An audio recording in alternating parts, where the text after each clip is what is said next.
Welcome to Krown Gridiron Nation, presented by Pointsbet. We are Canada's college football show. Gord Randall is in Vancouver. Mike Hogan is in Toronto, and I'm Jim here on Football Island with the 2-minute offense. Southern Miss at number 15, Miami. Akeem Messidor with a good day at the office at the U with a sack and 4 tackles. MAC teams are 2-30 in Happy Valley, so we know how this goes for Ohio. Curtis Rourke managed 119 passing, 29 yards rushing, and he even had a reception for 22 yards. Got about as much as he could out of the situation. Funny enough that the big Penn State Canadian effort was from backup quarterback Christian Vailloux late in the game. 6-7 for 37 yards. An all-ranked game with number 24 Tennessee at Pitt. This one goes to overtime. The Panthers on the wrong end of the score, but Jared Wayne from Peterborough, Ontario is the leading producer on the Pitt offense. His 82 yards came up just a little bit short. Rutgers stumps FCS Wagner by a bundle. Defensive lineman Rene Conga with 3 tackles. Wesley Bailey, the kid from Brampton, with 2 tackles in a TFL. I think we'll be hearing more from these guys this year. A grumpy Cincinnati team took it out on Kennesaw State, but there were big numbers for the Bearcats, not so much for senior Nick Mardner, only a dozen yards on a single reception. Syracuse, UConn, and Damien Alford was the standout Canadian in Syracuse's rout of the Huskies. A 42-yard TD reception for the Quebecer. Cats and dogs, Bulldogs and Wildcats, and 1.5 sacks, and almost half a dozen tackles for Toronto's Paris Shand playing with Arizona. The Toronto D lineman was on the wrong end of the score, though, at the end of the day. Go ahead, I know it's tough. Pick your Brown brother. Defensive back senior Sidney with a day. He had a forced fumble, he had a breakup, and a couple of tackles to boot. Or twin brother running back Chase with 155 on the ground, just happens to lead the nation. So guys, did anyone make any inroads on closing the early gap on Illinois' running back Chase Brown in the Cornish Trophy race in week 2? And I'll throw it to Gord.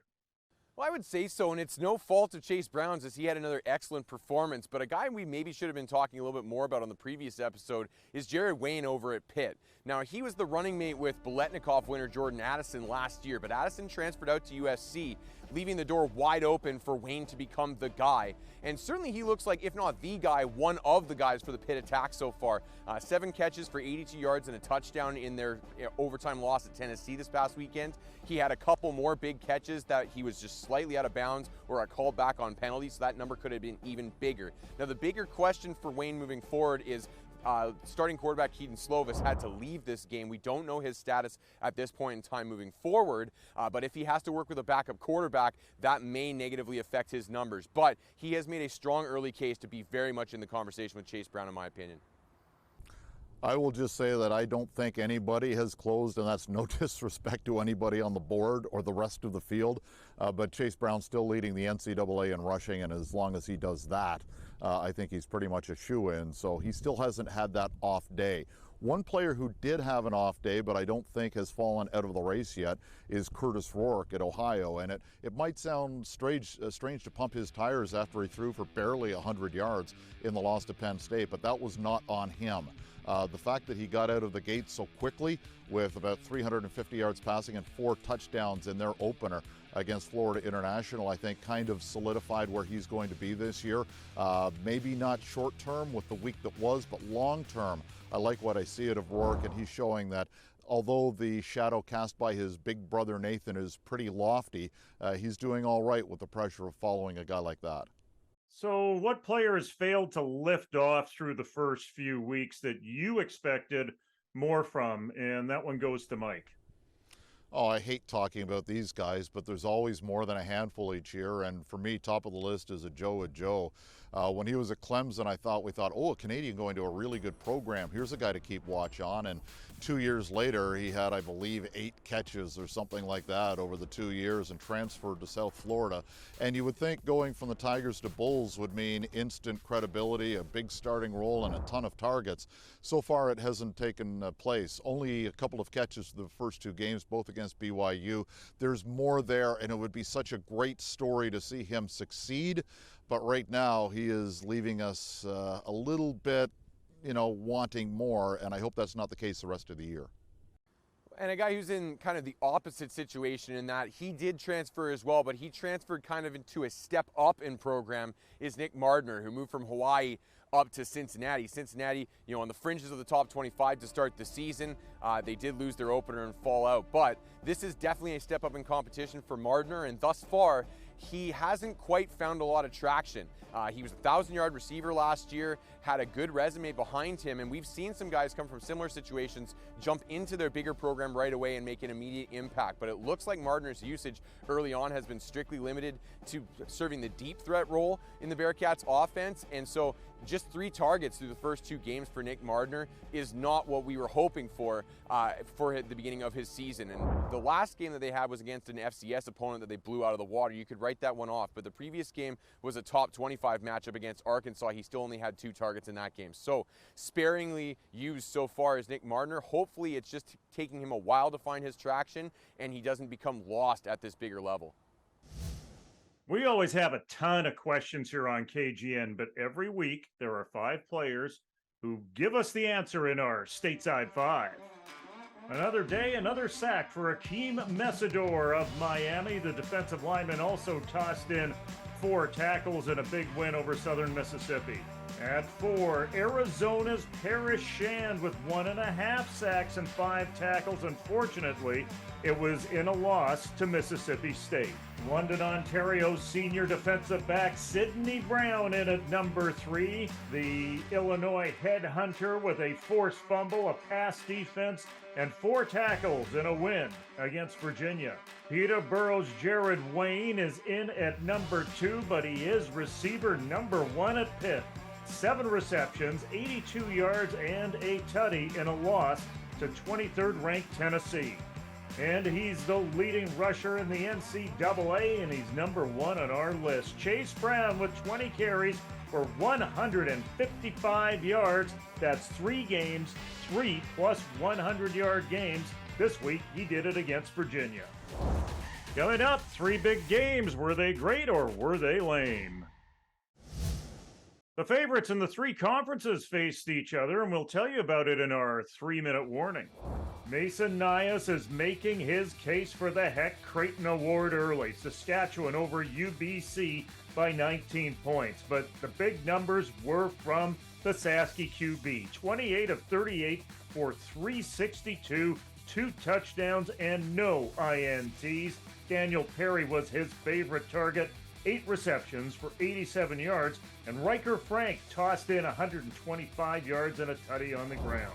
It is officially a rebuilding year in Calgary, but Regina are doing it with a rookie QB. Noah Peltier, 14 of 27 for 217 and a TD. The Rams are 2-0.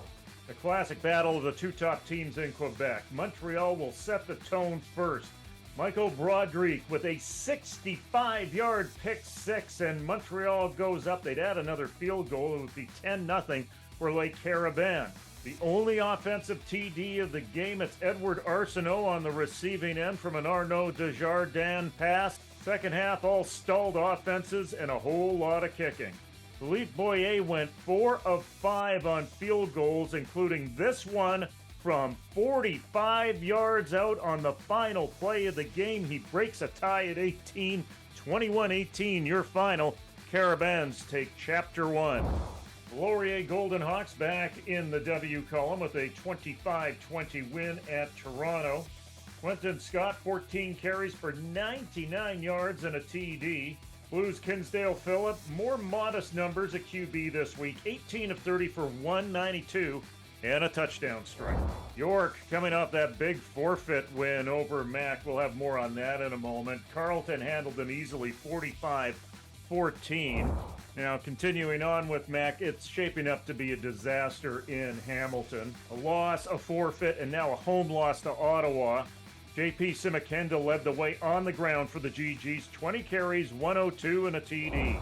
It is a rematch of the Yates Cup. It is Western, it is Queens, and it is practically a sold-out stadium in London, Ontario, and we are hoping that's a preview of the Vanier Cup. But in the end, it's the same old song and dance, and your dance master is Keon Edwards. 20 carries, 128 yards for those purple ponies. Evan Hillock did what he had to do, 12 of 20 for 190 and 3 TD strikes through the air. We should mention Anthony Souls for Queens, pretty decent day, 18 carries for 105.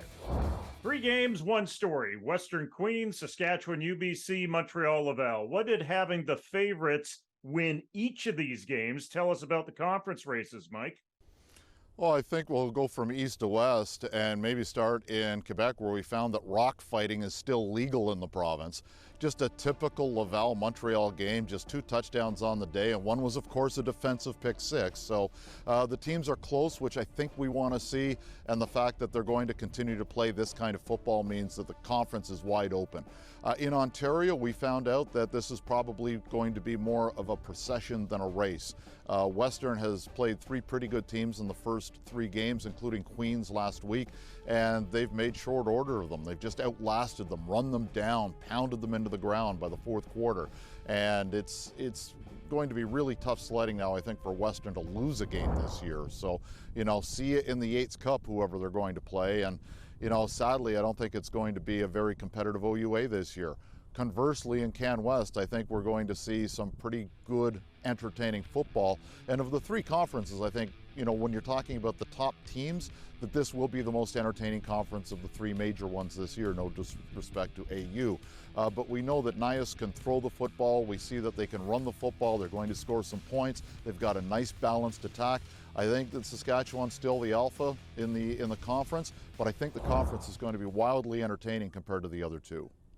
Yeah, I mean, I think I take a look at the Canada West and I see a slightly different picture in that I see Saskatchewan kind of separating themselves from the pack. Now, it's worth noting that game against UBC this past weekend was in Saskatoon, which has historically been a house of horrors for the guys from the West Coast, and that's probably going to be a different story in the rematch later in the season. But Manitoba, who lost to Saskatchewan in the Hardy Cup final last year, has stumbled out of the gates to an 0-2 record. They appear to not be much of a threat so far, and they have outclassed everybody else that they've faced so far in fairly comfortable order. So the next test is this upcoming weekend as they face the other team that started out of the gates hot at 2-0, the Regina Rams in province rivalry there. But they appear to be pulling away from the pack in the Canada West from what I've seen so far. Agree completely about Western, and it's a shame from competitive standpoint, but man, is it fun to watch this Western team because they just go out and earn it every single week, and teams give them their best shot. It's not like other teams play poorly. They just outclass them, like you said, Mike.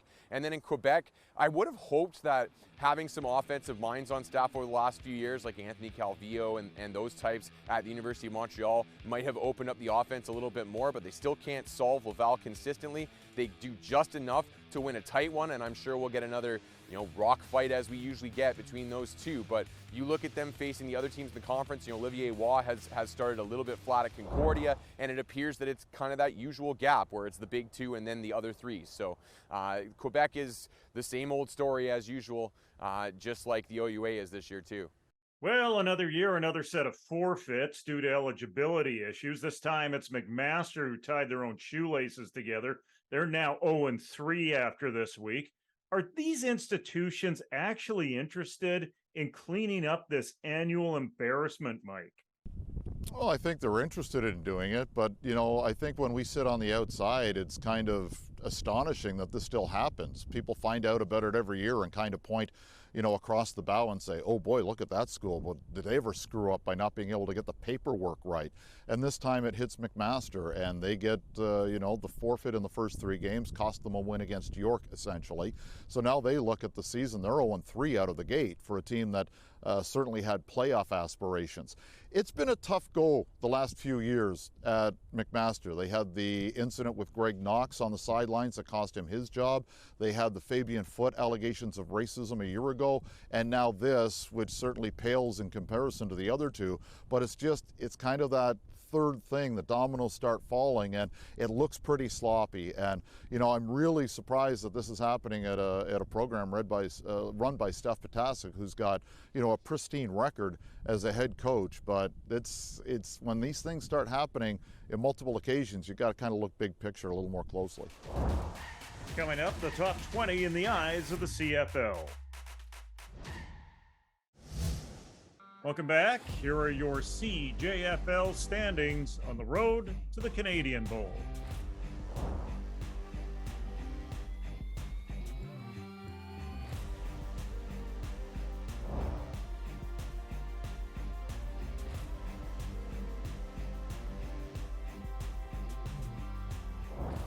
Welcome back, everybody. At this time of the year, early September, the CFL sends out a version of the future, and it's called the CFL Scouting Bureau. Let's see who made the top 20 of this year's list. There you see the top 10 for the CFL Scouting Bureau, the fall edition. No surprise that Chase Brown is at the top. A little surprise that Dante Bull made it up to number 2, just ahead of Sidney Brown. And the way Jared Wayne is playing, he's going to be a mover. And there you see spots 11 through 20. It should be mentioned that the UBC Thunderbirds have 3 of the 8 USPORTS representatives on this list. In fact, Lake Corte Moore was a world champion for Canada at the World Junior Championships, the last time it was played down in Mexico in 2018. Dante Bull is the only player in the top 5, not on the Cornish Trophy watch list, but more importantly, he's the only athlete to play his senior year of high school right here in Canada. Gord, is Bull the last of a dying breed? I don't think that I would say that. For starters, even if you're just narrowing it down to Canadian players that play all the way through high school and then go down to the NCAA Division I and make this list, even those guys, I think there are still going to be outliers here and there. It's going to be rare, maybe rarer than it has in the past even, where with a lot of those guys transitioning to prep schools if they have their eyes down south. But those guys will still exist. There will still be guys who don't want to do the prep school route for whatever reason, whether it's money, whether they don't want to uproot their life and they want to stay at home, whatever it is. So I don't think he's the last, though I think it will remain rare. But it's also worth pointing out, too, that this list is not just dominated by NCAA guys, and a lot of the USPORTS guys on this list are guys that played their high school ball all the way up and through in Canada. Just take a look at the 2 UBC guys in the top half of the list, the offensive linemen, and both of them, Theo Benedette and Manu, are both guys that played BC high school football all the way through and then went straight to UBC, and they've since blossomed there. So I wouldn't say that he is the last of this, but I would say that with prep schools always lurking, these top-end talents staying at home at their public high schools in Canada are becoming rarer and rarer. There's still something sexy for a teenager to say, hey, I can be different than everybody else in my conference because an a prep school is looking at me stateside, and move down there. It shows that they're maybe a little bit bigger, and there's a little bit of ego involved there as well. But don't forget, in terms of those late bloomers going all the way through grade 12 or doing the victory lap in Canada, there are a lot of guys who just physically mature a little bit later. So a guy who is maybe 190 pounds at the end of grade 11, at the end of grade 12 is all of a sudden 210 and jacked. So those guys are always going to exist. The late bloomers, the guys who grow, they get their growth spurt a little bit late. So I agree with Gord, it's going to be rarer and rarer as we go forward, but there's always going to be those guys who stick around for various reasons through grade 12 in Canada and decide to go either to the NC2A or stay home and play some USPORTS. The NCAA is now dominating the top 10 of these lists over USPORTS athletes. Is this simply a cycle, or is this thing here to stay? I think we're just seeing more and more good players go to the NCAA. A lot of times, if you go back a couple of, or at least one generation, go back 30 years, players going to play football in the U.S. was really uncommon. Now it's super common as scouts are always looking and schools are looking to find those players. As we mentioned, Canadians are going down and playing prep school. They're going down to football camps in the States, and they're getting noticed. They're sending their videos out. a lot easier than when you had to put it on a VHS tape and throw a stamp on it. So those guys are going to be found, and they're going to get to the NCAA. And just, I think it's just a sign of the times that American schools, as opposed to 30, 40 years ago, are just finding more Canadians and saying, hey, those are really good athletes. Let's get them in our program. I agree with that, and it's just a matter of numbers too, right? You're seeing commonly Canadians go down not just playing for FBS programs, but also playing for FCS, the Football Championship Subdivision, which is those smaller University of North Dakota, University of Maine type programs that tend to bring in a lot of Canadians as they exist in border states. And we are commonly seeing that even if you're only playing at the FCS level in the States, you can still draw significant attention and end up near the top of these lists when the Scouting Bureau puts out its top 10, top 20. So that is going to drive this too, because if you add numbers, you're now looking at 130 FBS schools and then another 50 or so FCS schools. That just blows the number of USPORTS schools, which I believe stands at 26 or 27, out of the water. So that's also a factor driving this too, is that more Canadians are going down to the States quite simply because there are more potential homes for them to have down there. Coming up, the games of the week. Time to look ahead to the top games of the week. Gord, Akeem Messidor has been good so far with his new teammates in Miami, but he's going to have to be great this week. Very much so, and Messidor is off to a strong start in his new home at Miami with sacks in both of his first 2 games to start the season. But a big step up is right, and it's a really interesting game across the board with some interesting storylines as they go down to Texas to take on a reeling Texas A&M team coming off a stunning upset loss at home against Appalachian State. Jimbo Fisher, the head coach at Texas A&M, he's a guy that kind of made hay and made his reputation as a quarterback whisperer, and yet Texas A&M was only able to muster 14 points in that loss versus App State. On the flip side, Mario Cristobal, the new head coach of Miami this year, is a defensive guru and a guy that is known for his reputation on that side of the ball. So, can this be the low-scoring affair that it seems to be teasing, or is it going to be something where they're going to have to open it up and showcase the talents of Tyler Van Dyke, their star quarterback, to get this job done? I like Miami's chances here, but it is a very hostile environment. Texas A&M is the place that invented the concept of the 12th man, and coming off that bad loss, you know the Aggies are going to be foaming at the mouth to regain some composure and some of their swagger. So the really interesting matchup, and let's look for Messidor to try and make an impact. I'm going to take a look at the Ohio game at Iowa State, and for Ohio, they've got to bounce back off the loss to Penn State, where, you know, the freshman Nate Singleton, a true freshman, averaged 17 yards a carry against the Bobcat defense on 10 touches. So they've got to tighten things up on that side. Again, Rourke is a much better quarterback. The offense is better than what it showed against Penn State, and they get a chance to do it against Iowa State, who's going to be coming in fresh off a huge win over their cross-state rivals from Iowa.